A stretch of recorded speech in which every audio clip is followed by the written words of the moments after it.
డిసీజ్కి ఒక one of the మంచి మందు అంట నేను, దాని సైడ్ ఎఫెక్ట్స్ అవ్వండి ఏంటో తెలియదు. నెక్స్ట్ 6 months 1 year లోపలే ఖచ్చితంగా ఒక మందు వస్తుంది. మీరు కొట్టి చూడండి, ఒజంపిక్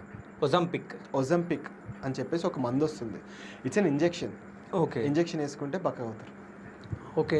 ఇది కూడా ఎట్లా వచ్చిందంటే, మనకి షుగర్కి ఇన్సులిన్ వేసుకుంటాం కదా, ఇన్సులిన్ కింద దీన్ని కనుక్కున్నారు. కానీ దానికి ఒక సైడ్ ఎఫెక్ట్ ఉంది. సైడ్ ఎఫెక్ట్ ఏంటంటే వెయిట్ రెడ్యూస్కి చాలా పనిచేస్తుందని. సో వెయిట్ రిడక్షన్ కోసము ఇది ఇప్పుడు మేజర్గా వాడుతున్నారు. ఎలాన్ మస్క్ కూడా యూజ్ చేశాడు. ఇది ఎఫెక్టివ్గా పనిచేస్తుంది. సో నెక్స్ట్ ఏదైనా బూమ్ రాబోతుంది అని చెప్పేసి అంటే ఒజంపిక్. అంటే దీనికి సైడ్ ఎఫెక్ట్స్ ఏమైనా ఉన్నాయా? ఇప్పుడు ప్రస్తుతానికైతే సైడ్ ఎఫెక్ట్స్ లేవు కాదు, తెలియదు. లేవు అంటే మనకి ఇంకా తెలియదు అని చెప్పేసి. కానీ ఇది కొత్త ప్రోడక్ట్ కాదు. 2 years 3 years నుంచి వాడకంలో ఉంది ఆల్రెడీ. సో